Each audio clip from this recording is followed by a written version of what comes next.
Здравейте първо и добър ден на всички български граждани. Първо искам да обясня каква е целта на днешния брифинг.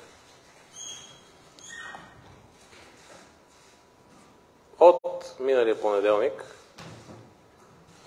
търпеливо изчаквах по няколко причини. Аз съм, както казах, българин, мъж и магистрат. И когато кажа нещо, аз държа на думата си, а като юрист мога да го докажа. Аз спазвам Конституцията и законите на страната. И това е призванието на всеки един български магистрат и на всеки честен български гражданин. Затова търпеливо изчаках да дам сведения по определение в закона ред. А именно, в петък това, което ще ви покажа и разкажа, обясних хода на проверка в Върховна касационна прокуратура за, ще го нареча така, житейски термин, политическа корупция и търговия с влияние. Преди около половин час, в хода на 4 часа, дадох обяснения пред наблюдаващ прокурор в Софийска градска прокуратура в хода на проверка по член 145 от ЗСВ по сигнал, депозиран от лицето Борислав Боби Сарафов срещу мен. Подозирам, че е вярно това, което ми се каза, че вълната от сигнали срещу мен от това лице е така публикувана първоначално в медиите. Но това е само и единствено за сметка на морала на хората, които ги правят тези неща. Това, което ще ви кажа днес, е продължение на и така по-подробно изясняване на ситуацията, която Европейския парламент описа като покушение срещу върховенството на закона. Аз бих казал, че това е атентат срещу държавата и срещу нейното нормално функциониране. Атентат срещу разделението на властите и основни конституционни принципи. Не само конституционни, а европейски ценности, като върховенство на закона и правовата държава. Принципи, върху които се гради всяко едно демократично общество от демократичния свят, част от което сме и ние. И надявам се да продължим да бъдем. Казах в предишния брифинг, че това, а и днес го повтарям, е началото, и се надявам да е началото, на края на това, което българските граждани, вие медиите, наричате завладяна държава, други наричат олигархично-политическа мафия и края на тези, които българите наричат политически боклук,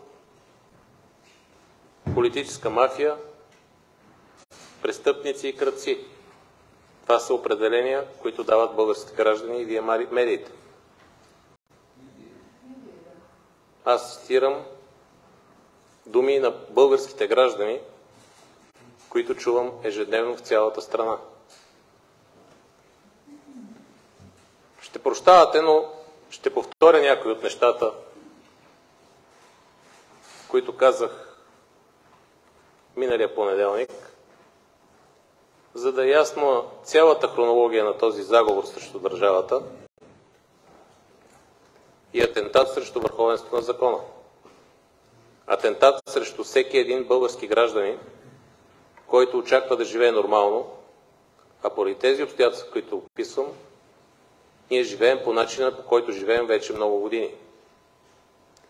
И това го правя освен заради себе си, аз го правя за бъдещето на България и бъдещето на нашите деца, които, слушайки какво говорят хората, никой не иска да живеят и да продължават да живеят по този начин. Всичко започна,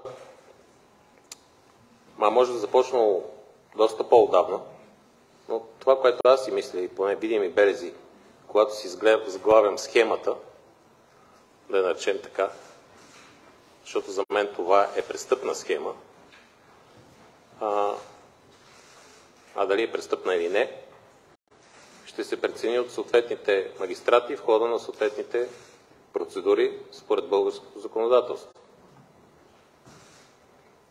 И ще кажа, че в хода на проверки по 145 ЦСВ няма така наречената следствена тайна. Така че аз в качеството си на лице, от което са снети обяснения, мога и съм длъжен пред всички български граждани да кажа истината. Защото истината ще ни направи свободни.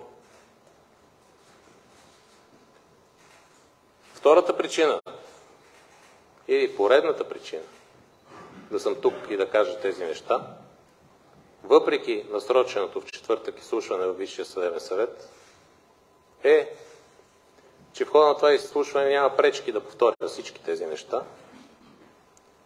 а и част от нещата, които няма да кажа сега, ще поискам да бъдат чути от членовете на Висшия съдебен съвет в хода на закрито съдебно заседание. Не съдебно, извинявайте. Заседание на пленума на Висшия съдебен съвет. И отговорно искам да заявя, че в качеството на лице по различни процедури в Закона за съдебната власт и Конституцията на страната,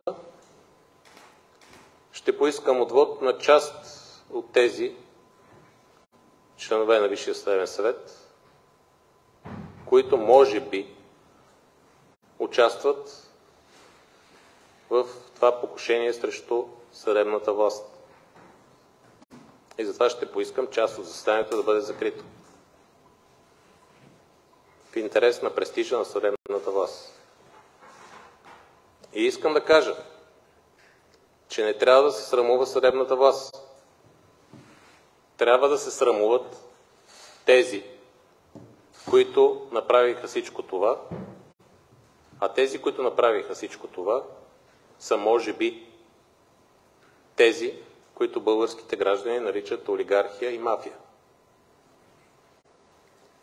И че българската съдебна власт е единствената стабилна власт в момента, а в хода на изложението си ще разберете, че и българската прокуратура, освен стабилна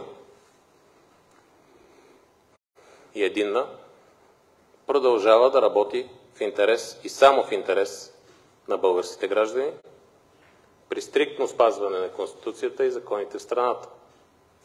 Това, че без да визирам някъде има един плъх от 5000, образно се изразявам, не е новина за никой. Във всеки един колектив, образно казвам, има и черни овце.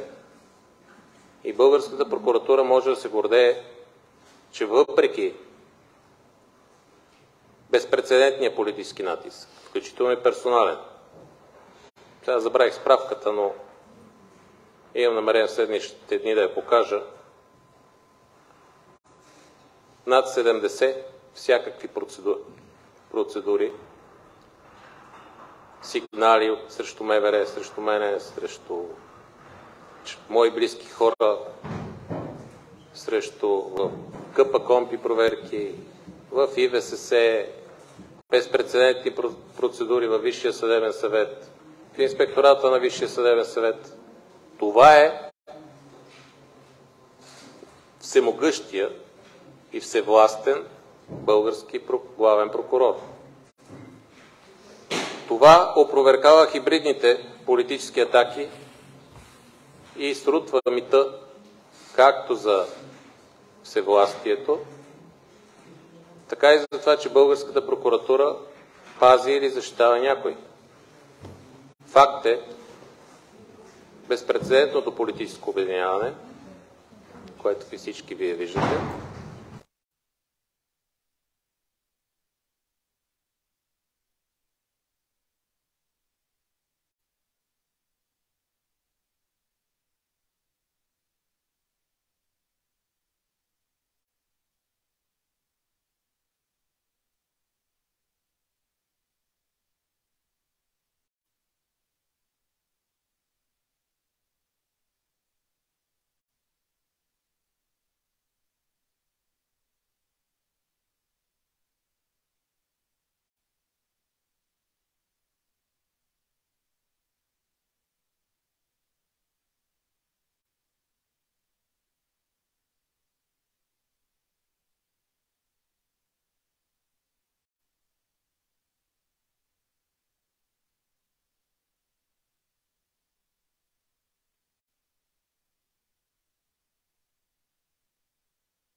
Решаване на демографската криза и загиващата българска нация.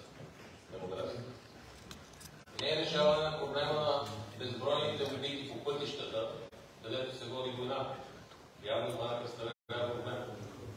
Не е борба с организираната престъпност, защото те закриха специализираната прокуратура, въпреки дори мнения в лицето на организацията на, да речем така, специализираните прокуратури в Европа, която е под егидата на Организацията за сигурност и сътрудничество в Европа.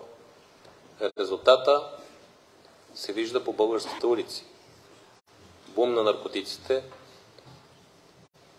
които тровят нашите деца, катастрофи, организирана престъпност и връщане в тъмните времена на 90-те години.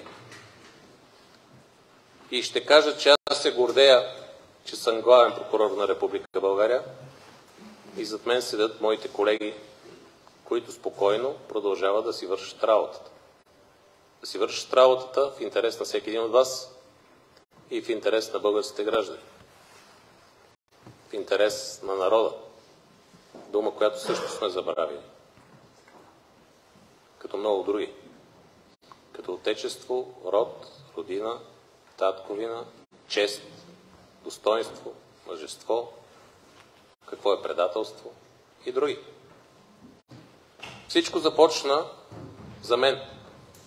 Тогава, когато почнаха така намеци, както ви казах, за това, че в името на спокойствието, семейството и други, завуалирани, не е лошо, може би да участвам в политически проект, може би стана с впечатление в ГЕРБ, може би да стана посланик в Израел, може би да стана посланик в Турция. За мен беше странно, защото това е обидно. И аз няма да допусна да бъде овладяна българската прокуратура. И думите като чест и достоинство за мен не са празни думи. И няма да бъдат празни думи. След това, както знаете, заявих в Украйна, че в случай, че Путин дойде в България, ние трябва да изпълним международните си ангажименти и да го предадем на Международния наказателен съд. Не е случайно споменавам това. Защото една от версиите, която чувам, че за атентата, целящ убийството ми, е възможно да съдят и интереси на Руската федерация. Както знаете, само ще допълня, част от заплахите срещу българския главен прокурор дори бяха отправени директно от една руска хакерска група, мисля, че се казваше Killnet. Може да е съвпадение. Но аз така виждам хронологията на събитията. След това се случи това, което аз смятам, че е опит за убийство срещу мен, по причини, които към момента няма да коментирам. В деня, когато се случи, както ви казах, проведох много разговори с ръководството на служби, помолих по възможност първо да отиде линейка или линейки, защото движението в обратна посока беше много силно.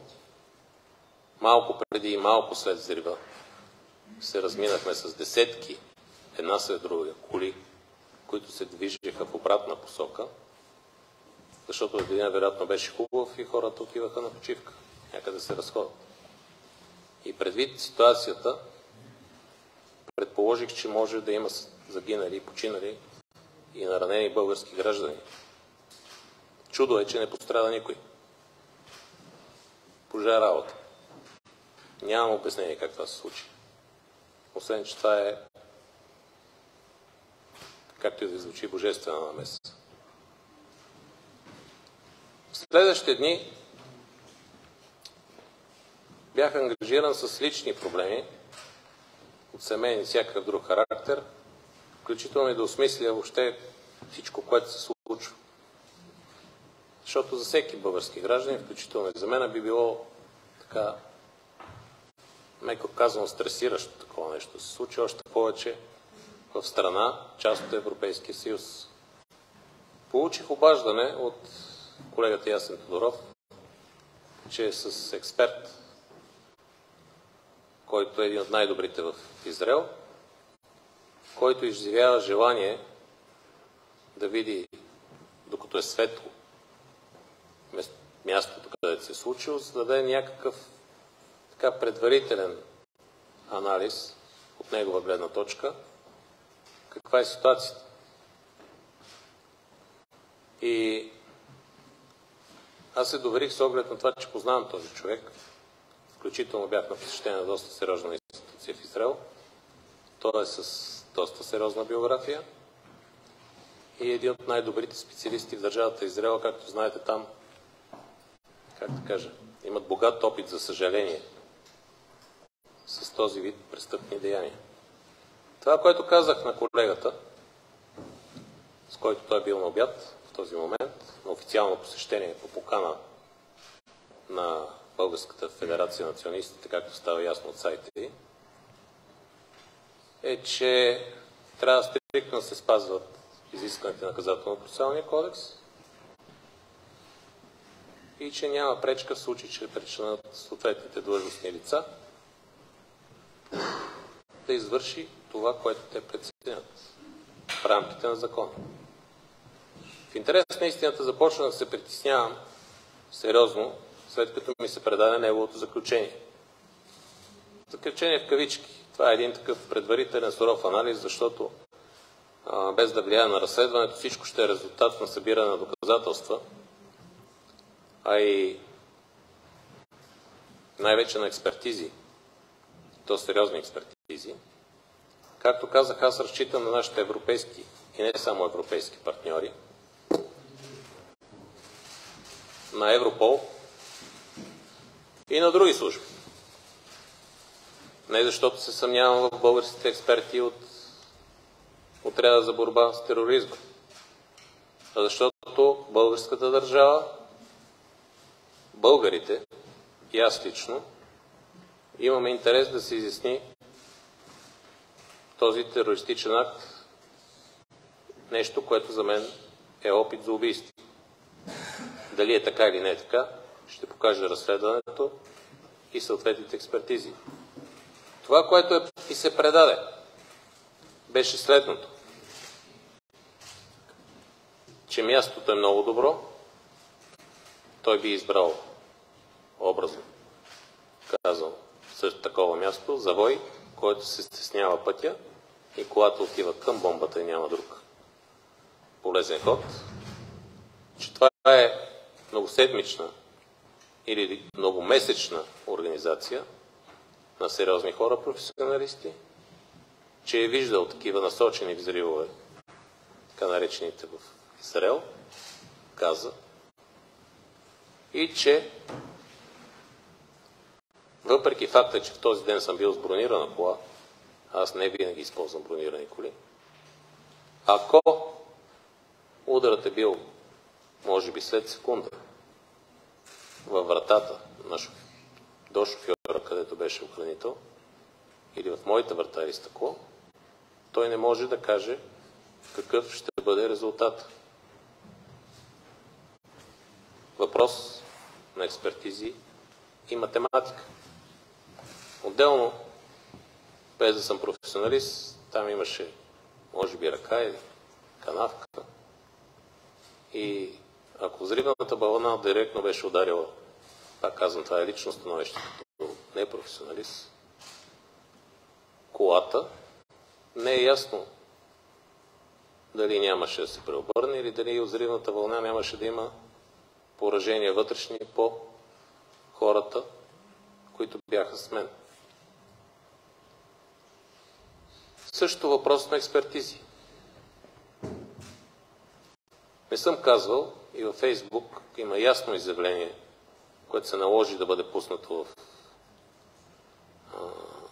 Фейсбука на прокуратурата, че аз не съм давал и няма да давам официални изявления към този момент. Защо казах това? Естествено, че в многото проведени разговори заявих, че се притеснявам за децата си, не за себе си. Това е, мисля, нормална човешка реакция. При неофициална кореспонденция с някои журналисти споделих същото. Това, че може би в нарушение на журналистическата етика някои от тях ме цитираха като мое изявление, включително и че част от семейството ми е било в колата, е проблем на тези, които са го написали. Държа да отбележа нещо много важно.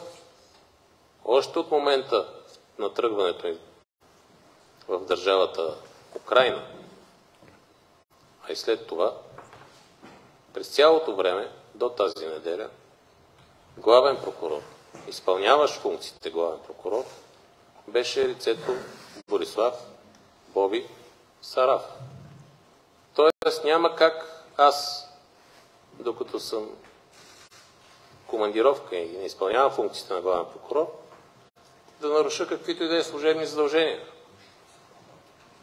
Каквото е искането във Висшия съдебен съвет. Просто това е българското законодателство. Някой не чете достатъчно Конституцията и законите в страната. Както казват, Господи, защо ме наказваш с глупави врагове? Изявленията на господин Сарафов в първия ден са си за негова сметка. Той е преценил, като главен прокурор може да присъства на местопроизшествието. Между другото, там са присъствали много лица, които не са вписани в протокола. Колкото ми е известно от съобщението на Софийска градска прокуратура,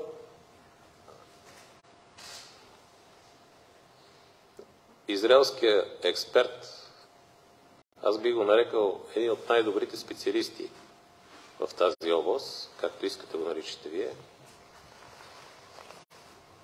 не е нарушило никакви законови изисквания и се е случило след приключване на местопроизшествието. Огледа на местопроизшествието. В следващите дни започна, отначало си мислех нормална такава медийна атака, аз съм свикнал с тях 3 години, от така наречената така общност, която не ме харесва. Разбира се, всеки може да харесва или да не харесва българския главен прокурор, включително и медиите. Като обаче е хубаво това харесване и нехаресване да почива на обективни данни, а не на спекулации. И това, което се случи, всеки може да види, е отместване на темата защо някой се опита да убие или сплаши българския главен прокурор към посока семейство и експерт. Тоест бях поставен в ситуацията да се обяснявам защо не са ме убили. В рамките на шегата, както каза един мой приятел, да обясняваш защо не си се самоубил с 10 стрели в гърба. Шега. Така, предвид ситуацията, подцених я.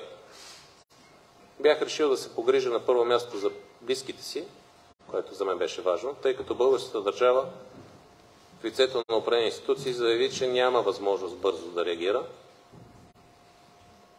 и трябва да бъде свикан, как беше точно, съвет по защита, за да се прецени кои лица от близкия ми кръг имат право да бъдат охранявани.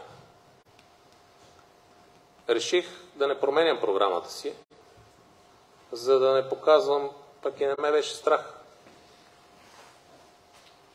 Никой не може да оплаши мен като главен прокурор на Република България и мен не ме е страх. Ще повторя това, което каза съдия Фалконе. Пак ще го кажа, защото го вярвам. Страхливият умира всеки ден, а смелият веднъж. На 2 май, в съответствие с отдавна планираните си посещения, които са публично известни и всеки можеше да знаеше от широк кръг лица, че в дълъг период от около 20 дена аз няма да съм в страната и има друг главен прокурор, изпълняващ функцията от лицето Борислав Боби Сарафов. Заминах за Турция за посещение на конференция на Международната асоциация на прокурорите с кола. Като изключително приятно беше срещата преди това в Цигов-Чарк с всички младши прокурори в последните 5 години. Едни млади, перспективни и умни млади хора, някои не толкова млади, с които държавата може да се гордее. В Турция помолих някои колеги, така, излагайки ситуацията и притесненията си, да помогнат, преди това, че българската държава явно не съществуваше или не функционираше реално. А тук ще отворя една скоба. Какво казва израелския генерал, бивш генерал?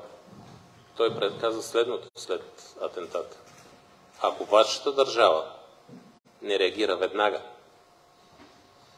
а в Израел страната щеше да е блокирана до 15 минути, такъв ни протокол, това е само началото. Каза и други работи, ме предаваха. Помолих колегите за така разбиране и аз им благодаря, защото те се погрижиха за неща, които не се погрижи българската държава. Тоест един период от време близки за мен хора бяха извън България. След осигуряване на съответната защита, доста след това, вече когато бях в Съединените американски щати, така се промени ситуацията. И спирам до тук. В Съединените американски щати бях по посещение на едни от най-големите американски еврейски организации в Нью-Йорк. И за срещи в Американски конгрес, които всеки един от вас може да види на съобщенията, които е публикувала прокуратурата на Република България.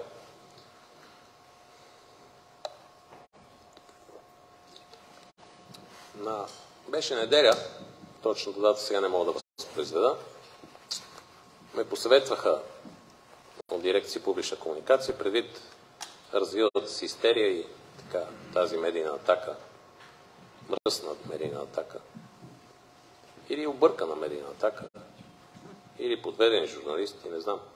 Въпрос на гледна точка. Да обясна ситуацията от моя гледна точка. Аз си обясних пред господин Никодимов, който беше заявил желание за интервю. Мислих, че ситуацията е приключила с това, но тя явно започваше. Само. В понеделник видях съобщението небезизвестното в БТА на господин Борислав Боби Сарафов. След разговор с него, пак казвам, това, което разказвам, е резултат от десетки разговори по телефона от територията на Съединените американски щати, и след завръщането ми в България. И той обясни, че нямало какво да направи. Нещо от труда разбериме и така нататък. Не помня точния разговор, как да го възпроизведа точно. Казах му, нали знаеш, че тези неща, които пишеш вътре, не отговарят на истината. Какво да направя? Приблизително казах. Сега, наистина очаквате да възпроизведа точно разговор. Реших, че има някакви емоционални причини. Всеки има право да се чувства по начин, по който иска. Тук отварям скоба, че едва ли неговото изявление е съгласувано с вътрешните правила на българската прокуратура за бенеги изявления, за които той толкова така се позовава. Във вторник разбрах, че след него обаждане, че отива при госпожа Силвия Великова да оправи нещата с баданарката. Това думата баданарката я помня. Ще тя е на характерна, може би знаете какво означава. Попитах как си уреди участие. Беше странно при госпожа Великова, така, защото рядко имам участие при нея. Еми не знам. Нямам представа, сигурно не канете достатъчно. И той казаха ми, че трябва да отида. Очаквам обаждане. Така ми каза, 40-50 минути, 1 час трябва да отиде. Спешно, явно въпросът не търпеше отлагане. След това има едно интересно интервю, за мен много поучително и ценно за българския народ, в което той заяви, че обмисля да ще подаде оставка, ще поиска оставка на Ясен Тодоров, заместник директор на Национална следствена служба. Обарих му се и го попитах, каква е причината? Нали знаеш, че няма никакви нарушения, Ясен Тодоров не е направил нищо. Той отговори, че някой трябва да сега дали изгори, дали допнесе вината, сега не мога да твърда със сигурност. И че няма намерение да му иска оставката, като директор на Национална следствена служба. В сряда получих обаждане от моя началник кабинет. Той продължава пак да бъде главен прокурор, че е внесъл искане чрез главния прокурор за освобождаване на господин Ясен Тодоров поради медийни изяви, които не са съгласувани. Мисля, че е проверим факт, че тези медийни изяви са съгласувани с тогавашния главен прокурор господин Сарафов и дирекция публична комуникация. Това подлежи на проверка, вероятно в различни процедури. Дали е така или не е така, ще предстои да се види в съответни производства. Когато излезе на първото изявление на господин Сарафов, го помолих в интерес на прокуратурата да обяснява на заместниците ми, че това не е война в прокуратурата, е, кажем, някаква наша игра с цел, някаква цел, да измисли каква. И съм сигурен, че той го обяснил на много хора. После разбрах, че част от разговорите, които възпроизвеждам, са проведени в присъствие на прокурори от ВКП, може би заместници. Аз говоря, че са слушали какво говори господин Сарафов с мене. И това, което могат да потвърдят, и вероятно ще потвърдят в хода на различни процедури, че тези разговори са били изключително добронамерени и не е имало каквото и да е напрежение. Стигаме до четвъртък. Госпожа Габриел. Говорих много по тази тема. Обадих се тогава на госпожа Деси Атанасова, казах ви как проведихме разговора. Аз познавам много политици, магистрати, хора и не виждам в това нищо лошо. И както каза един конституционен съдия, не е влияние да разговаряш с хора. Влияние и нарушение да се поддадеш на натиск. Беше четвъртък. Стана ми ясно, че какво се случва. Това безпрецедентно политическо обединение и че това са знали много малък кръг от хора. Вероятно лицето Бойко Методиев Борисов и вероятно няколко човека други. И разбрах, че трябва да прекъсна отпуската си, извинявайте, командировката. Защото до сряда трябваше да съм от неделя, може би, не от събота, в Порто, на конференция до сряда, тази сряда, на Европейската еврейска асоциация, моите приятели от Европейската еврейска асоциация. И че ми трябва време да се прибера в България. А за да спечелиш време, защото всеки час ценен, трябва да покажеш определени неща. Защото подозирах, че това може да се задълбочи и се оказах прав. И четвъртък, петък, събота, неделя, това, което правих е да убеда всички, включително колегите си, за което се извинявам. И им се извиних. И още веднъж се извинявам. Пък и всички други, с които комуникирам, че съм готов да си подам оставката. И както ще видите след малко, ми трябва достоен екзит. Общо взето това беше термина, който употребях в СМС и обаждане. Трябваше ми време до понеделник. Мисля, че понеделник видяхте защо. Петък. Рано сутринта в Америка, защото с 7 часа разлика, видях, че 6 човека от прокурорската колегия са поискали така да бъде освободен, пак с мотива израелски експерт. Мисля, че изясних тази тема с израелски експерт. Как нарушавам служебните си задължения, след като не съм главен в този момент. Звъннах на господин, сега ще да казвам господин, лицето Борислав Боги Сарафов, звучи много по-така възпитано. И питах какво става. Той каза ми, нали знаеш сега какво да направя. Това е положението. Още от четвъртък ми беше ясно каква е ситуацията. Че това е опит за овладяване. Това, което българските граждани наричат олигархи, политическа мафия, крадци и престъпници, на съдебната власт. Единствената стабилна власт в момента в държавата. Пак както казах, явно бюджета не е тема, икономическата криза не е тема, престъпността не е тема. Тема е овладяването на прокуратурата и съдебната власт и отстраняване на главния прокурор. Защо? Всеки един може да си отговори. Получих СМС от един административен ръководител на една прокуратура голяма, както казах, с съдържание. Много съжалявам за това, което направих, съжалявам. Обадихме се и казаха, колега, ти си ми приятел, какво си направил? Той каза, пуснах становище, не е вярно, подкрепа на това, че има политически влияния, това, което каза Сарафов. Аз викам, събрание ли направи? Еми не, пуснах го сам. Кой те накара? Еми Сарафов. Звънях на различни апелативни прокурори, мисля, че го обясних вече това. И разбрах, че част от тях имало обаждания, част от тях не е имало. Какво ми казаха, ви разказах миналия път.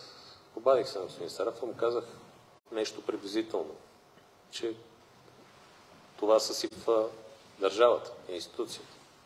И че това е, не знам коя точно е обидна дума, употребих, но нещо, което ще предизвика проблем.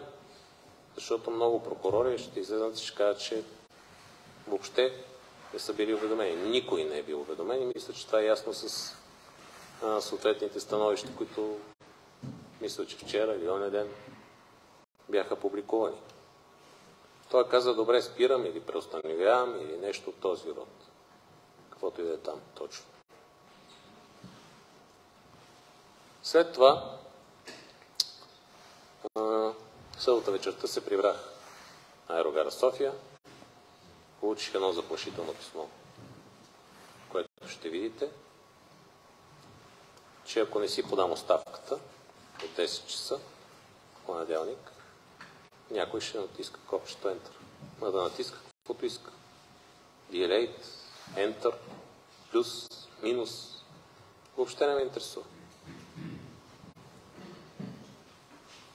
Аз съм, както казах, българин и мъж. Аз съм от македонския край. Нещо се объркали човек. Ако позволите да предположа, объркали се и политическия тайминг.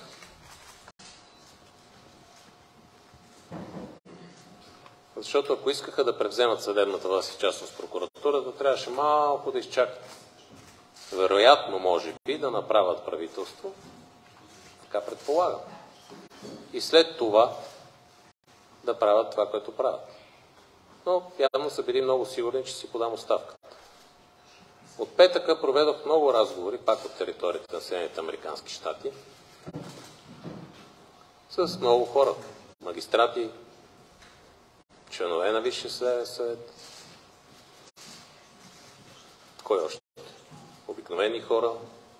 Ми звъняха да не се отказвам. Казах дори на най-близките си приятели, край. Ставам прокурор в Върховна административна прокуратура. В името на спокойствие. Трябваше ми време. Всеки час беше от значение. Прибирайки се, един от разговорите беше, мисля, че сега без сигурност господин Стоев, Йордан Стоев, лицето Йордан Стоев, че това беше интересно. Какво е това да сте пуснали? Не знам, не съм го чел, дадоха ми. Мегам, добре. И казаха ми, че връзката не е сигурна, особено в Съединените американски щати. Хубаво е да се видим, като си дойдеш. Казвам, добре, ще се видим. Нямам проблем. Казах му, че писах си с него, че искам достоен екзит. Писах си, че се предавам и така нататък почти. Ако може да пуснете комуникацията с господин Стоев по WhatsApp.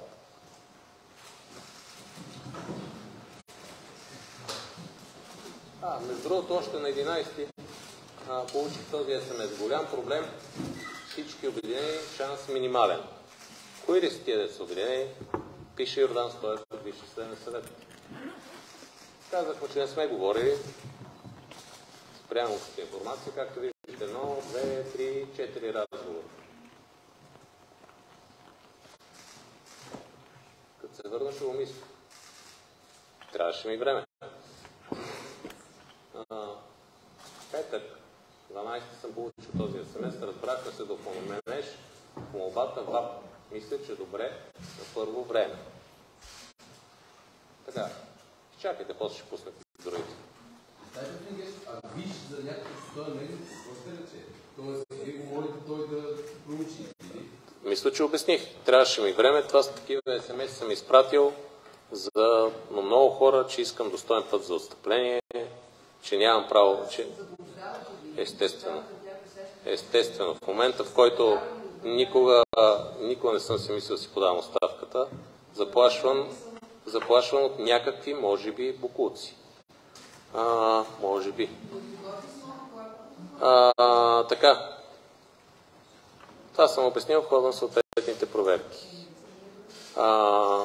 Да, но не сте прокурори и не сте в хода на определени процедури в закона. Така, продължавам нататък. Или по-напред, или напред, както прецените. Тъй като се бяхме разбрали по негова идея да се видим вкъщи или някъде в София. След това имам комуникация по различните летища, му писах. Може ли да покажете? Че пътувам, че ще се видим. Тук без наистина съм му изпратил на него от собствения му контакт. Не знам на кой съм искал да го изправя, но знаете, на години съм вече с комуникацията не съм много добре. Ето, ще звънна утре до летището да се разберем, в неделя да се видим лека. Още летя, утре към обяд ще извънна, да доведе или кой си. Окей, палец. Така, оставете това нещо. Защото е интересен този СМС 15-16 в неделя. И ще ви обясня какво означава и палец отдолу. Така, може би някъде около обяд беше доведен в дома, в който живея. Под наем наето от съпругата ми. Седнахме на двора. Имахме дълъг разговор, който ще чуете след малко. И разговорът беше срамен за него. За мен е труден, на база на това, че трябваше да продължа така да убеждавам как съм готов за отстъпление, че искам гаранции за близките си, че взрива не е организиран нарочно, за да се развие всичко това, защото аз съм убеден, че е направен с опит да ме убие. И целта, тъй като съм бил оперативен работник, и то се чува много добре, е да разбера размерите на този заговор срещу държавата и хората, които участват, за да знам как да действам. Както казах, Господ ме наказва с глупави врагове.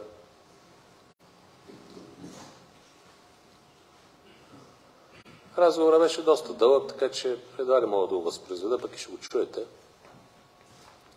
Едва ли мога да помня подробности от него, за да ви разказвам. Те са интересни. Това мога да гарантирам. Обясних му, че... той между другото ми обясни, че всичко се подслушва. Питах от ДАНС ли, той каза, не знам, ти ще сигурно си се сетил.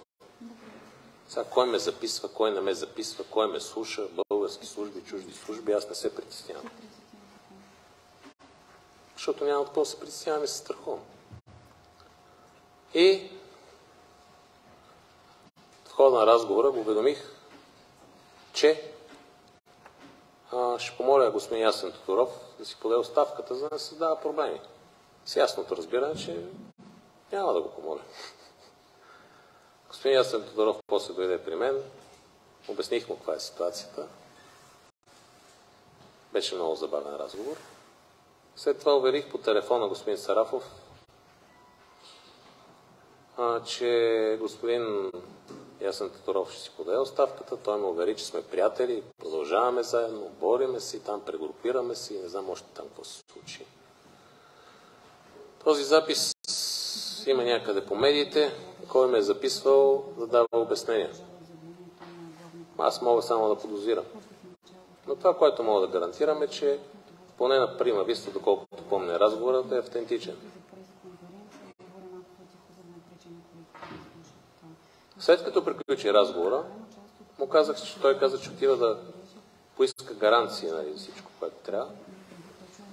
И понеже аз съм натърпелив, 14:31 му изпратих въпрос. Нещо се бави с гаранциите. Аз съм много притеснен. Треперех от притеснение.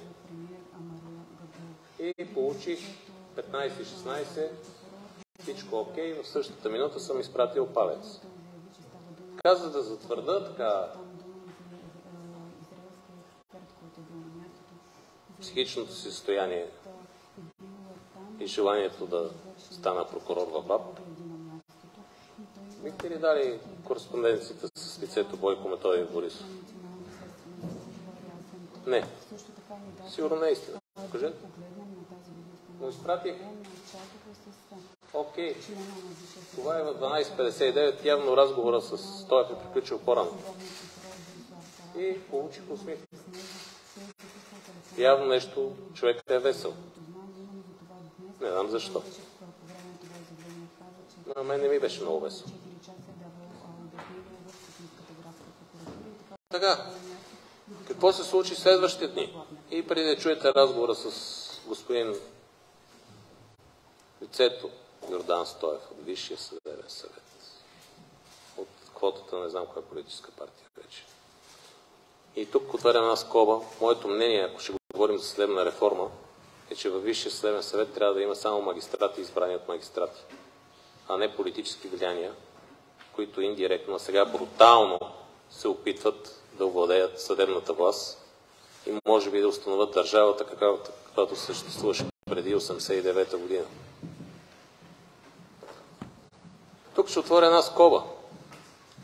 Преди неделята получих съобщения няколко. Защо са няколко? Човека пише всяко изречение на отделен ред в Телеграм на мой съвипускник от Симеоново. Между другото, същия випуск и господин Сараф. И каквито отношения имам с този човек, наблюдаващ прокурор по Барселона Гейт, както ви го наричате, такива отношения има господин Сараф.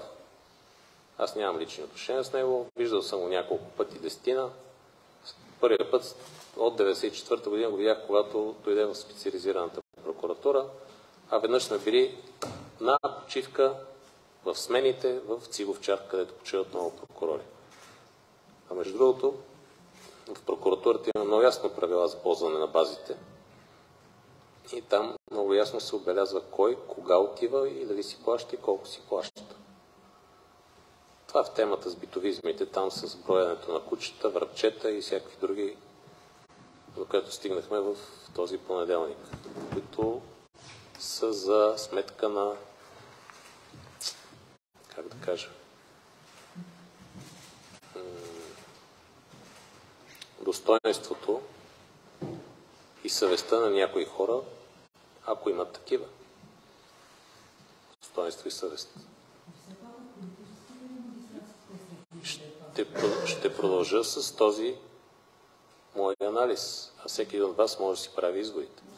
Моето мнение е, че това е политическа атака срещу съдебната власт и прокуратурата, координирана, мисля, че обясних за закона, който е една от опциите за овладяването на прокуратурата. Това е мое предположение.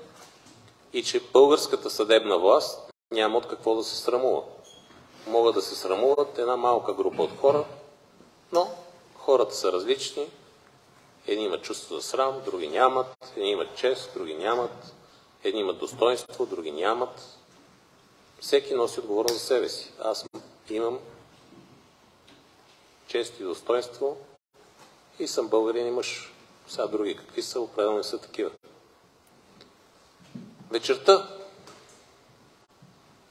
на събота получих обаждане от мой служител, че близост до съдебната палата, понеже е била на работа и така нататък и така нататък. И е предадена флашка с посланието, че е от Данчо, с който сме водили разговори и че така всичко е окей. Сега възможно и гаранциите са поети и така нататък и така нататък. Сега точния разговор не мога да възпроизведа. И това е гаранция, че така няма промена решението си за понеделник, както и че има много други неща. Такива. Помолих да отвори плика, в който е било и да чуе какво има и да види какво има. Тя ми каза, че е разговор, вероятно, с мене със сигурност, а може би с господин Стоев, когато тя познава от дълги години. Моя служител познава от дълги години. Възприех това като поредната така опит да бъда заплашен и така мотивиран да извърша това, което се очакваше от мене. Което беше ясно, че няма да направя, ама беше ясно само за мен. Но всички очакваха, включително и заместниците ми, че си подам оставката в понеделник. С което още веднъж се извинявам за това, което им причиних. В понеделник в 9 часа всички заместници бяха при мене и други хора. Бях помолил сътрудника ми да свали на някакъв носител този запис, за да може да се чуе. Всички влезнаха така притеснени, с изключение на лицето Борислав Боби Сарафов, широко усмихнат, щастлив. Видимо не е оплашен от мен. Поне така изглеждаше. Ама явно много бързо се е променило до следобеда. И го помолих да седне срещу мен. Те искаха да седнат до него. Аз казах, не сядайте срещу него. До мен седнете срещу него. И да го, Боби, как си? Той вика, добре.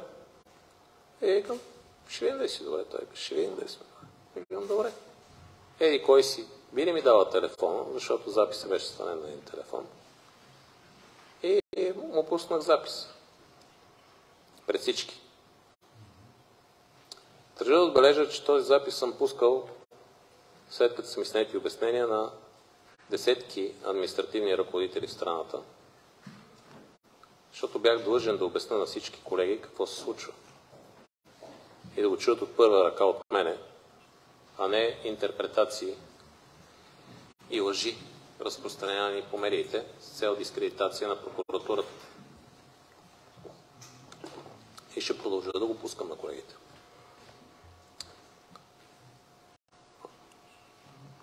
Той каза, не мога да слушам повече това, седя няколко минути и помярско да се записват колеги. И аз викам, да, един помяр ме е записвал. Да кажа ли на кой си, че е помяр, викам, кажи му. И той напусна не толкова щастлив, колкото влезе. По обясними причини, предполагам. След това заместниците ми доизслушаха записа и попитах всички присъстващи, някой мисли ли като господин Сарафов. И ако мисли като господин Сарафов, който може би е единствения в прокуратурата, който мисли по този начин, а каква е неговата мотивация, мога само да гадая. Но определено вече, може би мечтите му няма да се сбъднат през всичко, което се случва. Тъй като този филм съм го гледал при един предишен главен прокурор, не стигна от тези срамни висоти, срамни не за прокуратурата, а в индивидуален план за някои хора. И всичките заместници казаха, че са коректни към прокуратурата. И им казах, слизаме на брифинг. В този момент те също не знаеха аз какво ще направя. Дори когато седнаха тук до мен. За което пак им си извинявам. Бях помолил да ми напишат оставката така, с съответния текст, който беше поискан от мен. Мисля, че видяхте как така ритуално я подписах.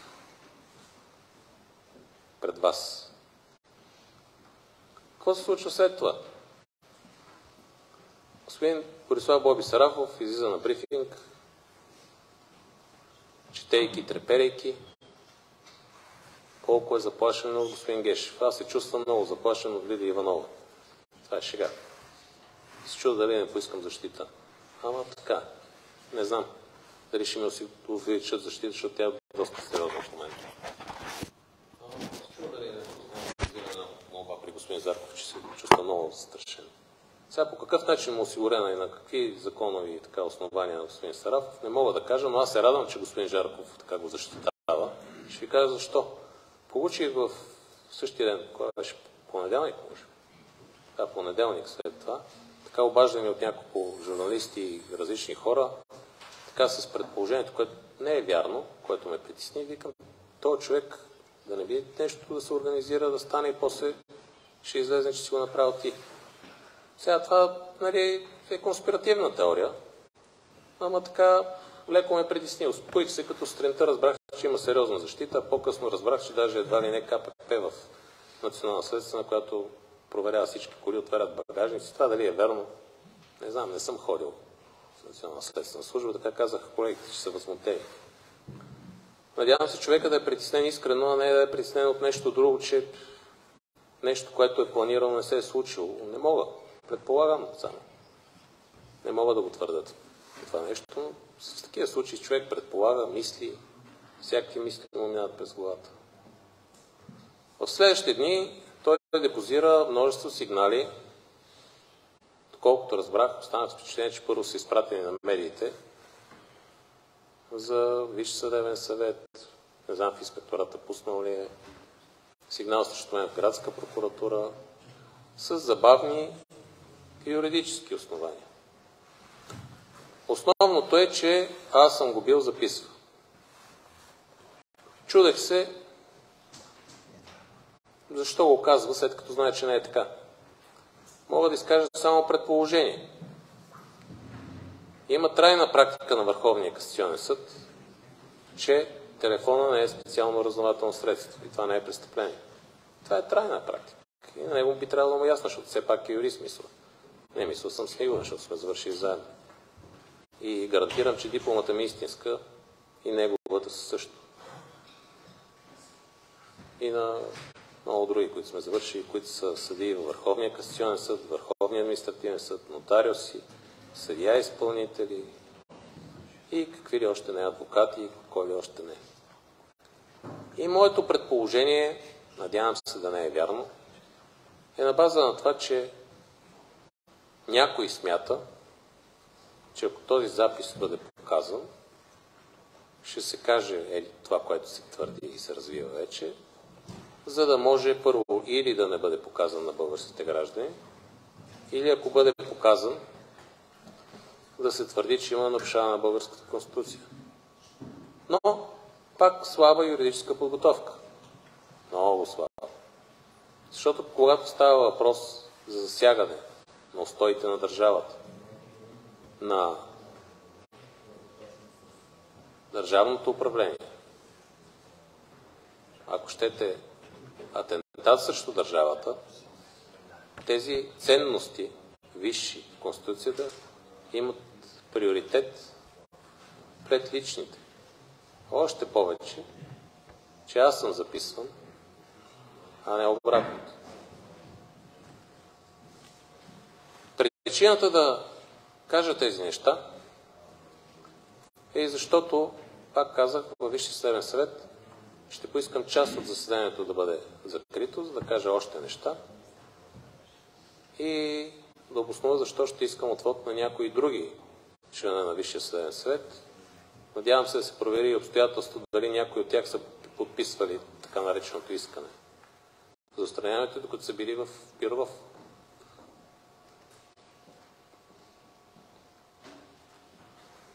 И пак ви казвам, срамът е за тези няколко човека и за може би политическата мафия, която седи за тях, а не за българската съдебна власт, в която работят стотици, хиляди достойни магистрати, прокурори, съдии, следователи и съдебни служители. А сега ви предлагам да го чуете. За удобство е с субтитри. Ще бъде публикувано на сайта на прокуратурата и няма пречки да го представя следващия четвъртък, не следващия, идващия четвъртък, на пленума на Висшия съдебен съвет, който се надявам, че ще защити независимостта на българската съдебна власт, защото за пръв път от десетилетия, ако цитирам един висш магистрат, българската съдебна власт е в ситуация отново да защитава своята независимост. И аз нямам съмнение, нямам съмнение, но предполагам, че зад това седат тези, които наричат себе си политическа мафия, а в записа се споменава конкретно лицето Бойко Методиев Борисов. Бихте ли пуснали записа? На моменти ще помоля колегите да спират, за да дам някои кратки обяснения, за да ви ясно за кого става разговор, тъй като, как да кажа, въпреки че вода професионално разговора, все пак не всичко се разбира.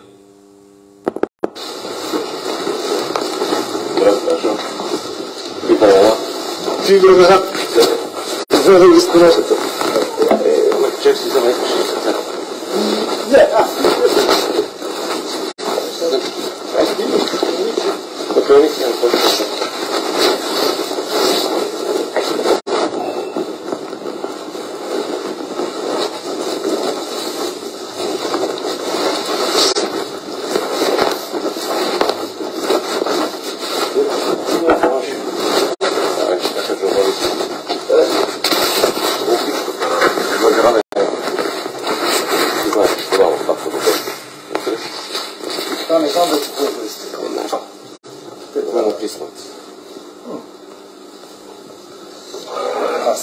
разбрах, че сте говорили.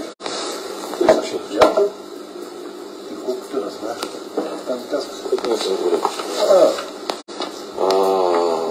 Вчера получих на гарата заплашително писмо, че ако не си подам старта в 10 часа,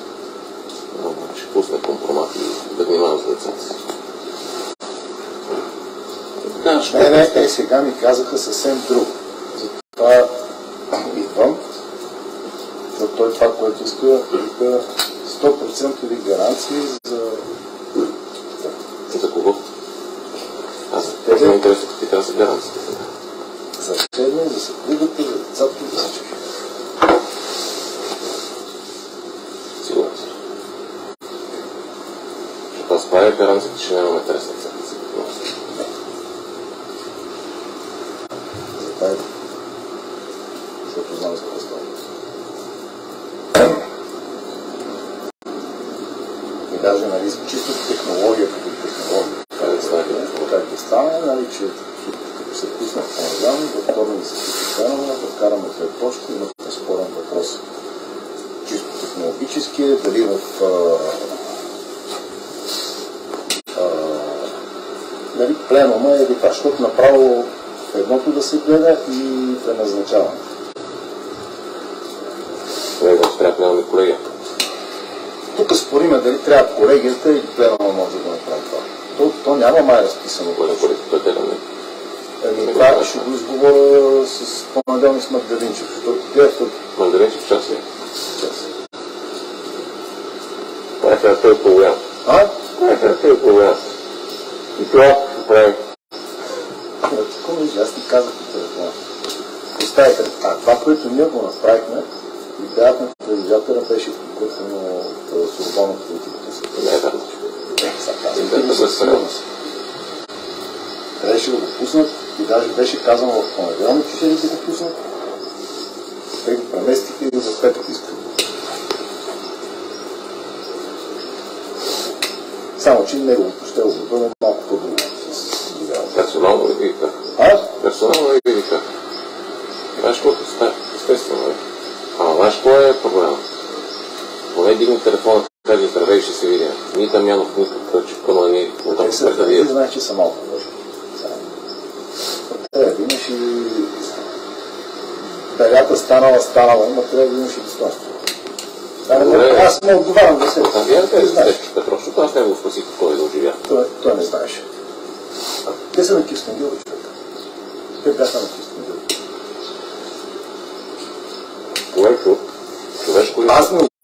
Човешко ли е Сарафов да натиска и аудио? Не го знам това нещо. Сега ще го кажа, да натиска, да пусне той през съобщение, пуснал го без цялата наплатина. Телефона ми е там, да ти покажа, като разбрах за това през съобщение, за звънна на работа. И викам, че да се прави така, никой не ти го е искал. Никой не е харесал. Ма, извинявай много, без ние да знаем. Да, ти знаеш, че цялата напира... Не ще никой да ни подкрепи. Знаеш ли, що човека, че изразнаха да излиза, че не са били още събрани. Никой не е събран. Знаеш ли? Едва ги спрях да излизат да говорят в телевизия. Аз го знам, това да се четох коментарите. Четох коментарите, но това е точно вечерта. Аз не вечерта беше позвънах на работа, защото тук трябваше тя работа чета. Ама, нали знаеш, викам, нищо не знам. Що си мислите, всички знаят. Викам, това е най-голямата глупост, която можете да направиш. Сега една това да заплашва, аз съм си решил. Защо трябва да заплашва? Аз как, чакай сега, това е много пет, което ти ми го казваш и което не е. Защото той говорих там с него заплашва. Изрично ти го казвам, това, което казвам. Гаранции 100%, но това, което ми казва, че е било си получил тази информация. Това ми казва с друго. Това нещо за гаранциите, за всичко. Що съм получил? Получих... Разказах на две. И...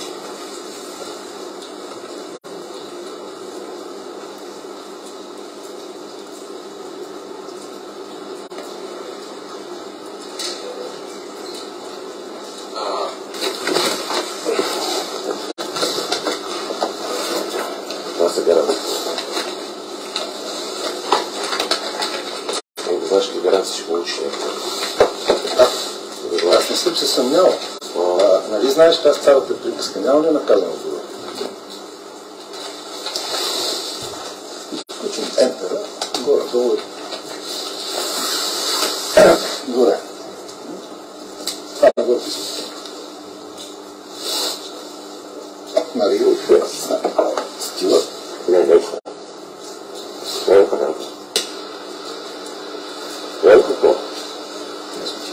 Говорим за този картофи. Картофи. Добре, да приемам, че е така.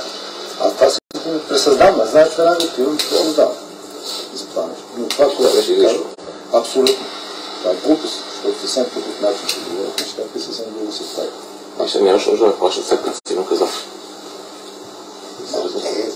Това не го знам. Аз изобщо не знам, че пък той ти плаща на теб. То и на мен не ми се казва. Аз съм като вестоносец. Не ми се казва това, което трябва да знам. Това е това в случай. Случи се, защото това, което той ми казва, тази вика така се получи, че това е истината. Не го знаем, че всички са срещу тебе са се събрали. Изкупителната жертва. Това е така. И всъщност той казва, аз вика последен, си бях последен, обаче вика бях много се натиснат по простата причина, че вика не се пада в изолация. Това вече е гледам с точка на целесъобразност. Това е нищо. Да, абсолютно вика. Това говорим за политическа изолация. Добре, кажете ми. Колкото ми атака. Казах. Кажете ми, ще тръгна без да ги правите ги глупости. Аз нали това. Ние излагаме системата цяла. Сега, това, което на мен ти кажа, какво ми казах. Ти отсиди се устрахте пред колегите брутално. Това го знам. Не знаеш час и 5 минути. Аз го казах това нещо. Сключи да гледам сега. Сключи да ги гледам. Защо говоря за вас? Не знам. И просто няма как да си обясни това. Той наистина го разбира. На един ден се взел такова стоги, на други ден мъжка поставка. Аз преди 2 дена давам интервю в Българската телеграфна агенция. С зря.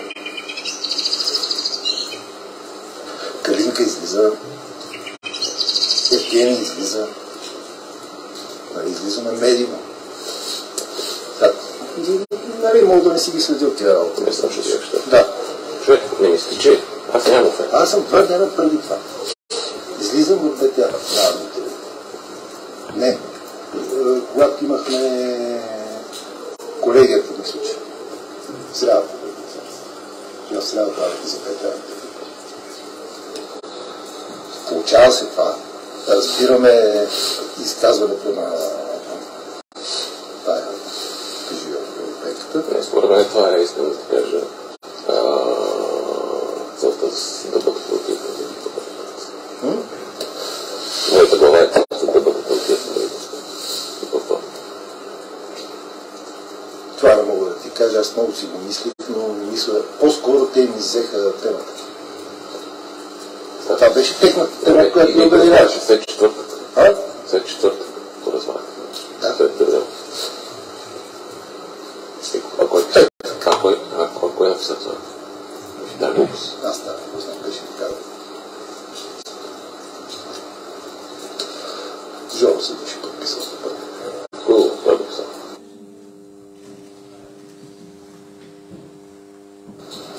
Не ги подписал. Ще го видиш, това да има в...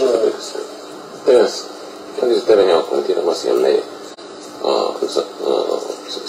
Аз съм наясно и нямам отношение помежду си. Мислям, че нямаме тема. За Дамянов не мога да разбера. За всички други го разберат. С нежелание, ако ме питаш. Неговата реакция, като с нежелание. Това ме интересува, поне че с нежелание. Стефан му казаха по-късно. Ничего не знаеш. Стефан, По-късно, аз мисля, че по-рано съм му казал. ама да не се знаеш. Не. Това беше бесен, ми звъня. Деня в петъка ми звъня. А сега е съгласен да ти с него сутрин. Ти го знаеш стара се. Чуваков се направи, че не знае нищо. Моя в нея говоря със сигурност, защото няма смисъл. И каналец. Единственият, който ти казах, не причому. По плоската, кое я седи страна. Евгений. Не. План. Опа. Ама той е извън система. Той Евгений е. Причем, защото не трябва. Не мога ти кажа, защото там, знаеш, Камен може нещо да го информира така нататък.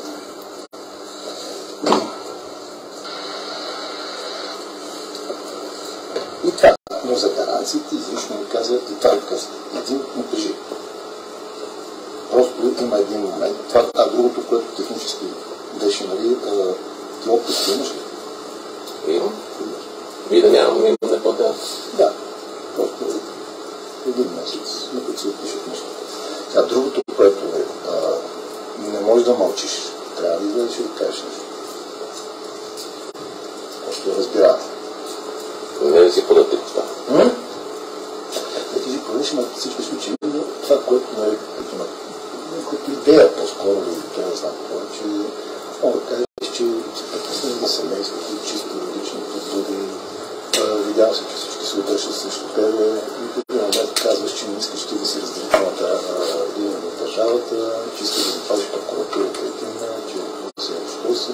Ето, това е дух. Но основно да нагледнеш на личния мотив. Ти изкараш, семейството ти не може да понесе това всичкото, което се случва. А и ти си човек, като си така, че. Той е така, аз го знам. Второто нещо, което ме кажи, понеже пише този изрек, не съм го организирал. Ще съм го организирал. Не мога да си организирам самоубийство, да се организирам. Това и аз не съм. Чисто от опита ми, за мен това е организирано от някой. Кой го организира? Защо се го организира? Съветът каза, това е организация с много хора, избрано е перфектно място.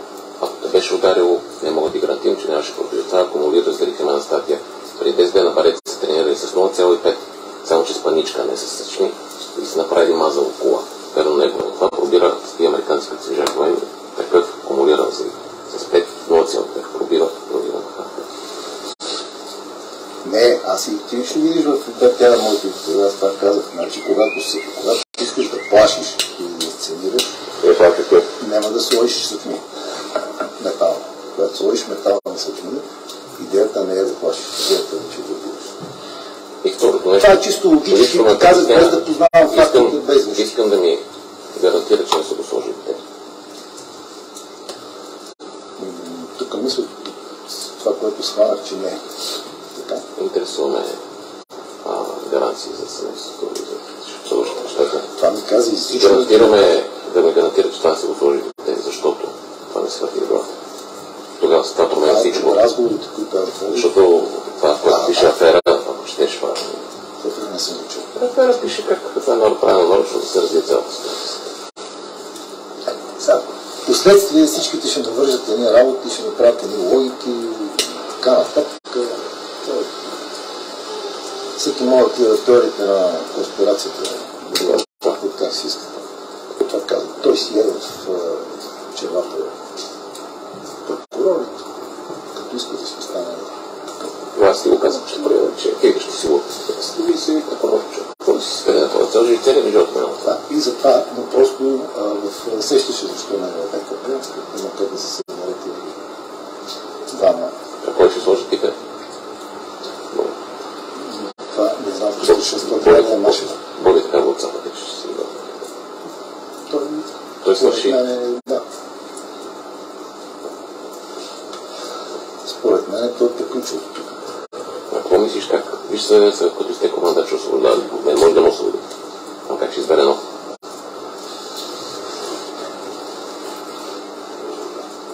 Ще стартира процедурата за избор, който не е печка. Самата процедура, аз мога да ни махнат. Ние не знаеш, не сме се събрали багажа. Мога да се, не знам как се събрат политици. Това решение. За нас мога да точно за 2 месеца да ни пуснат. Процедурата по избора може да отиде на 6 месеца. Мисля, че няма пречка да започне процедурата. Това и аз не го знам. Но мисля, че накрая ще направят правителство. За да докарат тая, там да се напуснат поста, да е добре пост, ти знаеш. И да дойдат тук за нещо бъдещо, сигурно няма да решат. Не разбрах, целта е да се направи правителство и да държи да правят. Чукам да кажа, че те са възприели задържането там за Барселона и за не знам си това. Основният двигател е банката.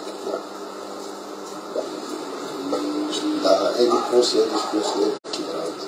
Аз не казвам вече понеже се говори обикновено леко на свързване, което нормално в такива случаи, хвърля се нещо, след това другото и аз едва ли не трябва да се ориентирам всичко и да знам всичко. Аз за това накрая викам, слушайте.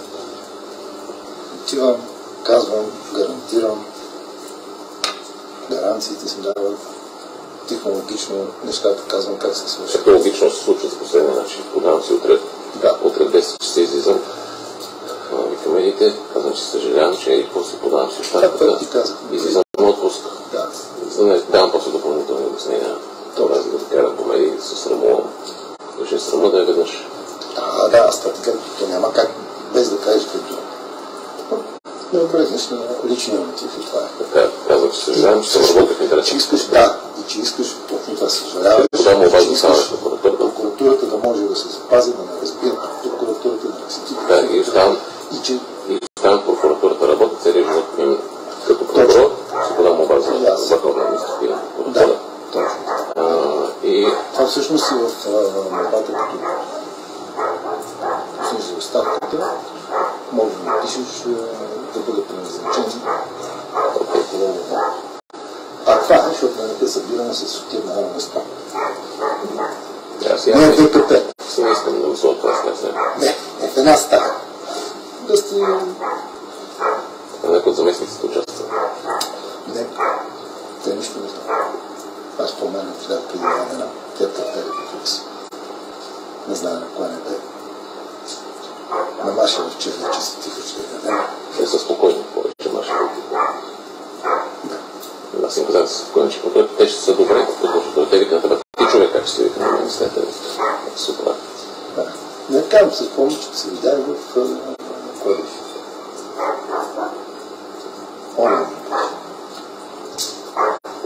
Той, защото трепери, викам дай спокойно. Ти да трепери, ти рано мисли. Кой трепери стана? Да. Тя ми и мен ме мисли. Да. Мен ме мисли? Да. Какво ще стане? Тя не знае, че е паника. Да, мисля, това ще посара, поне не ми дига. Ще ги викна всички заместници, дейте, да им кажа културна и да им кажа... Да, добре, да. Добре, да. Казваш от 10. 10, имаме да интервю. Да. Тия парти по куриер. И ако има да стане. Мъргаленчев ще чака ли? Да. Аз ще съм там. Добре. Аз ще съм там рано сутринта. Защото то няма кой да движи нещата. Имаме избори. Отложиха избори за къде беше с 3 кандидати. Ама аз нали бях си взел отпуск. Добре, айде последно да преговоря. Кажи, взел съм решение, разбрай. Това е много за мъчет. Това е, ще го кажа изрично. Добре ли случи? Не. Това е човешки условия, че същото и... Аз се прибирам и го получавам на летището с писмо. Точно след като съм пътувал 24 часа. И след всичко, което се случва. Добре. Кажи му. Не, аз ще му го каза, защото той ми каза съвсем друго нещо. Че ти всичко знаеш. Гаранции за мен. Ще ми пишеш, ще ми извъдеш дават са пълни гаранции и толкова. Да. Като приключи. И взрива, че не от тях. Защото това утре ще ви пуснат някъде. Не, то идеята е да приключи. Аз ще излезнеш като тема. И ще ме треснат някъде пак. И това иска да ти кажеш. Съм сигурен, кой го организира. Аз не знам това нещо. Не, кажи му сериозно точно. Да, ще му го кажа. Кажи му сериозно. Това влиза в гаранциите? Да, това влиза в гаранциите. Защото, кажи му, израелец наистина беше случайно. Израелски лидер. Той каза. Уникално място. И те ясно. Би избрал същото. Това е дълга организация с много хора. Дълга организация, многомесечна с много хора. Това, ако беше те ударило, викам, каква е идеята да се такова брониране кола, той каза, ти се движиш не винаги с брониране, скриш не винаги с брониране. Ако обаче те беше ударило на контакта, това е насочен взрив, макар и не кумулата да е паничка, защото тя паничка, като трябва да има една статия, аз се поставя. Тя се свива и става като снаряд с емоционален ефект и пробива бронирането. Това се съчини с ног. Ако те беше ударил с такова, аз не гарантирам, че ще излезе това. Аз няма да гарантирам. Аз ги видях как изглежда. Те излезе някакви снимки. Дори са тези някакви снимки. На 15 метра са прелязали дърво. И това го видях. И това не е случайно. Той го каза, той е прерязано дърво на 15. Той каза, избухнало е според мен малко хора, нали? Аз казах, да. Ти си бил на една секунда. И му го кажи искрено. Това просто ръчното предаваш от някой те дебно и е казал минава. Да. И му кажи, кълна се. Някой се опита да ме убие. Да. Оттам нататък, че вие сте се възползвали с това, искам да знам, че не сте вие. Защото това можеше да ме убие. Аз го вярвам. Искам, че не са те. И ме разбираш. Да, аз в понеделник, след като се виж 9:30, като пуснеш оставката, аз, ако мислиш, че е удачно, ще дойде до палатата, пак да се в кабинета. Пълно кафе. И си имаш там технически работи, които си вършиш, да пуснеш коректи и така нататък. За да ти работа. Ама ще ти пусна съобщение, границите са потвърдени. Това не ми е съобщение. Скажи ми. Всичко е окей. Всичко е окей. Това само. Пусни ми да съобщение всичко окей. Всичко е окей. Да. Между прочим, бях предупреден, че всичко се слуша. И те. Мен да слушат. Кой да слушат? Аз?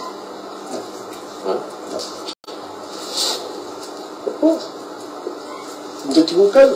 Ти може би се височвам. Седят и чакат сега. Аз ти се чуват кой? Какво се случва? Да. Много, че са в небран. Аз ти казах, че той нали беше някъде, къде беше някъде за Рефюжна Африка. Това е представено не като достоверна информация. И е казал не в понеделник, пускай в петък още. Казва ми се сутринта и аз запазих това. Защо ме защити? Кой? За Радев Южна. Не, той не те защитава. Той искаше той да обере славата, че той да вкара на този свободен да пусне първи... Там каза, че Матанко също не защити. Ти сега на политиците седиш и говориш, между прочим, виж как всичко се обръща сега в момента и го предпаят така. Гяб команда ще се бъде. Бойко разпореди на тия шестина, които висше съдебни съвет и те изпълниха да маят отказват Бойко. Сега на политиците и така. Не, индиректно. Да, ама по другия начин. Значи той е тропнал в масата и да казва. Тази страна си направи вече ти изведи и казва. Изпадате в изолация. Да, и оставате на ремонт, където не може да правите бизнес. Нищо.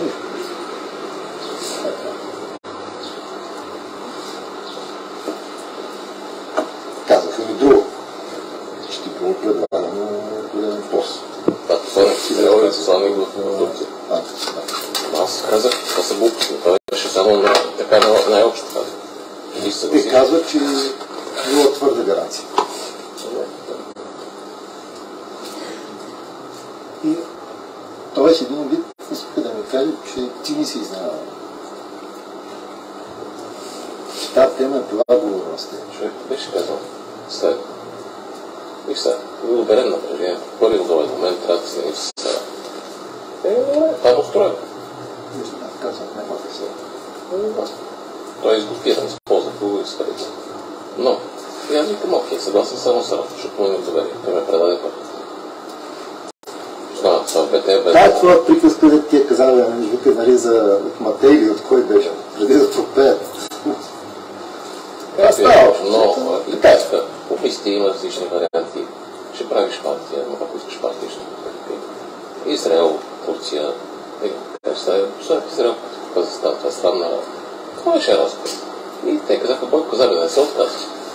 Това беше разговор. Никой бяха дошли да ми каже. Няма на къде. Събрали се. Хайде. Защо трябваше да разбиваме културата? Това е огромен сраматизъм. Звъняване в боби на всичките апелативни. Всичките апелативни ми звънят. Казват, остава. Ние няма да пуснем декларация без колегите. Знаеш, че цялата държава знае какво се случва. Аз декларацията беше голяма глупост. Така, аз като го разбрах на телефона, ми случи с теб, когато ще видиш разговор на колко часа. И получавам, даже на вече пуснат. Получавам. СМС от радио. Много съжалявам за това, което направих. Съжалявам. Викам, радио, всъщност. А ти не знаеш... Накараха ме. Викам, събрание, не, аз го пуснах. Казах им, че е проблема го защото ще излезнат прокурорите. И ще кажа, че се викат. Обаче, който накара се радиото на малко. Кирил казва, ситуацията така, че само да това. Остави си като натиска.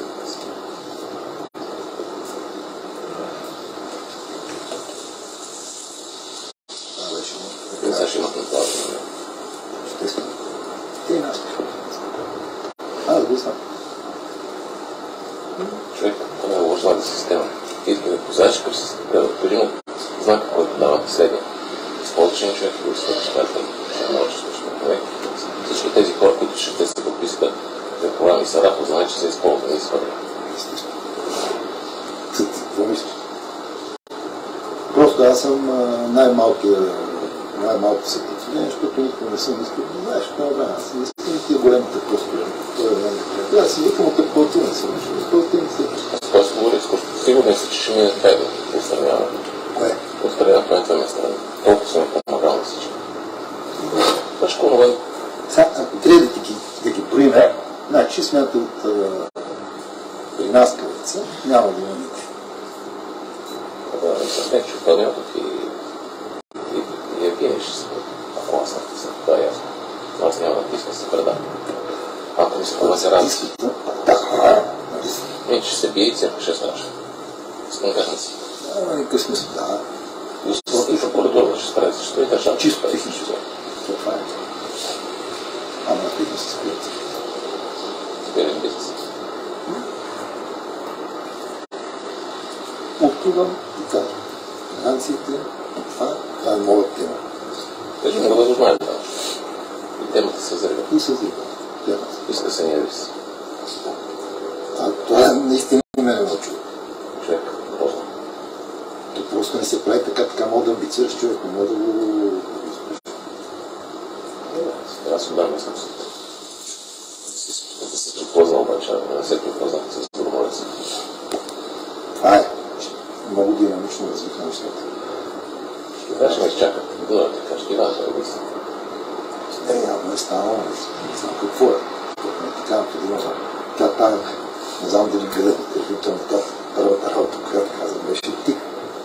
Ти си най-важна държава. Косово седеше, звъннах и тя не знаеше. Да разбери, аз не знам. Тя така се не гледа. Те много, те избягаха. Те ги гонаха за интервюта. Тая другата русичката, като беше да се прави. Чувак. Което мога ти гарантира. Съм работил за прокуратурата и спорта. Това не знам защо го развиха като тема. Едва ли не трябва да се подбираш.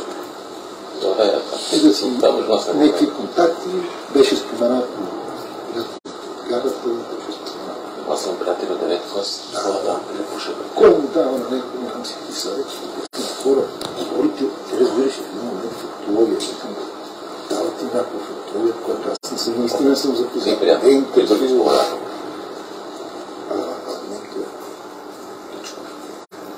Нека Личков. Личков. Биш това не е било аз съм аз. Само объркам. Просто така. Наистина изпуших. Те ме отрепаха. На 10-ти имам рожден ден, вчера я отиш на сватата с жената. Ще викна ясен сега. И аз съм го вкарал предложение. Не знам, ще викна ясен да го кажа си. Защото той готов да скача. И това не е. Ще го вкарам. Доколко просто ще няма да записна. Да, ще дойде да има гаранция на него. Да, казаха, няма и на Фепсъл. Никъде не го спомня. Да, не го търсахме.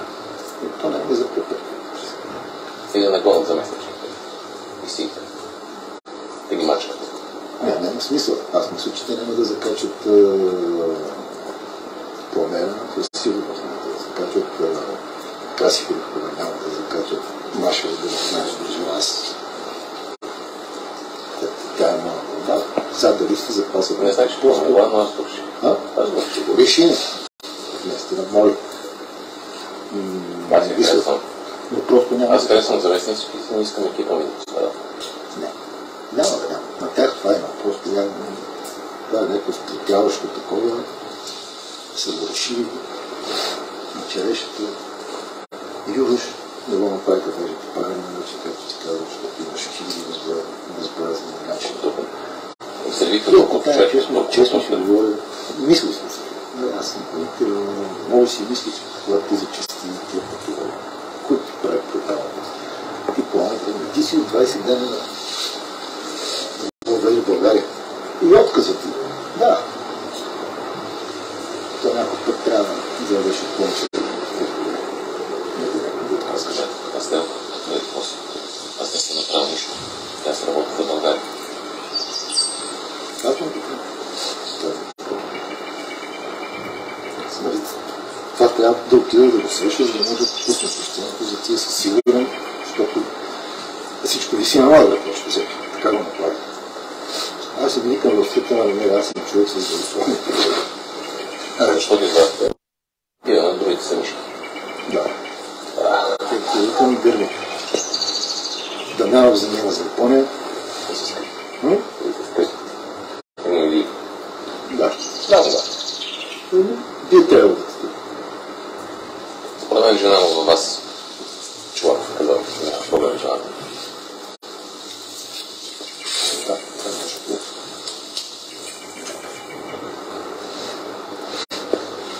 Какво той е зависи? Ще да ти знаем. Това е пълна глупост, сега ще отида да кажа. Какво ще да ти знаем? Нищо не мога. Ти не си толкова пък... Не знаеш, че... Според мен трябва да мисля стояно. Предобре. А? Предобре. Да, специално. Ти виж, че съм сплатен. Откакто се случи това, петите съм на вечереща. Вчера съм събрал роднините, като на събравение, всички ме гледат, мълчат, аз мълча, сме се събрали и с жената правим 34 години. Какъв знак си дава на системата? Плащаш някой да го свърваш? Да. Ама не, това би трябвало да го знаеш. И аз го знам. Помня ли за тази държава? Няма как да знаеш. Гаранции. Просто не трябва да се такова с тях. Аз сме си добре, продължаваме с приятели, но искам гаранции за себе си и за децата. И че зрително не е организиран нарочно, защото той направен да ме убива. Не е направен точно само заради това, за да се случи всичко това след това. Ще обясня това, обясни за жена. И за да ме заплаши този по този начин. Защото излиза като система.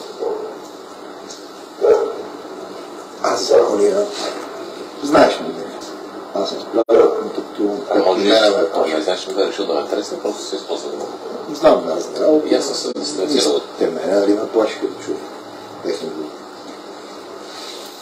Нека ми снимали, къде хода на границата на снимата, гостина. Разбрахме се. Понеделник остава ритуално. Ще остане с това ме приятел. Не. Това е гаранция, но понеделник ще мина да пия едно. Да, бе. Да. Айде. Добре.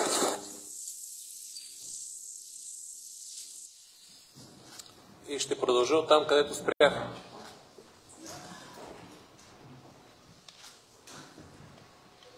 Мисля, че сега е преломен момент.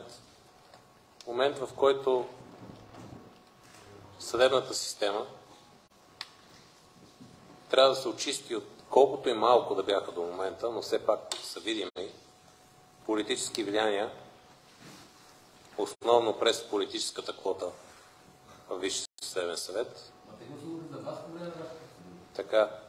И от всякакви нерегламентирани опити за нарушение на конституционните принципи, като разделение на властите и правовата държава и върховенството на закона. И в момента е българските магистрати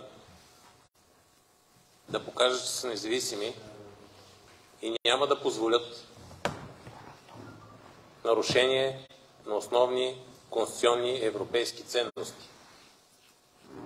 И че няма да позволят това, което българските граждани наричат олигархия, политическа мафия, престъпност или обикновени крадци, да продължат да правят евентуално това, което са правили до момента. Аз като главен прокурор, както казах и ме чухте, съм работил и ще продължа да работя само и единствено за България и за народа. И ще си довърша мандата. Каквато и лична или някаква друга цена да ми се струва това нещо, само с една цел. В интерес на хората. Защото това не може да продължава. И аз искам децата ми и децата на моите приятели и вашите деца да живеят в нормална държава, а не в завладяна държава, ако цитирам вашия медиен термин. И ще кажа, че от това могат да се срамуват не българските магистрати. Те могат да се гордеят, че продължават да работят почти всички в интерес на българските граждани и в интерес на народа. Това могат да се срамуват малка част, няколко, мога да изброя на пръстите си на двете ръце, хора от съдебната власт или от Висшия съдебен съвет или някъде другаде. Може да се срамува това, което вие наричате политическа класа или политически елит. Дали е елит? Всеки български гражданин може да се прецени дали това, което чухте, се включва в определението елит. И този елит за какво работи? Дали за тези, които са го избрали, това е преценка на всеки един български гражданин, или в някакъв друг нелегитимен, може би, интерес. И аз, както казах веднъж, аз не бягам, аз се бия. Ако цитирам един известен професор, първо като правиш такива неща, трябва да направиш психопрофил на човек, най-малкото. Обърка ли се човек? Аз се гордея с рода си, с произхода си и се гордея, че съм българин. И ще се бия за България и за българския народ. И ще приключа с това, което е казал Бенковски. С малка перифраза. Той е казал, че в сърцето на тирана отворих такава люта рана, която никога няма да заздравее. И тук ще добавя, че думата е по-скоро тираните, а не тирана. Бог да пази България. Искате ли имунитета на Бойко Борисов и други политически лидери?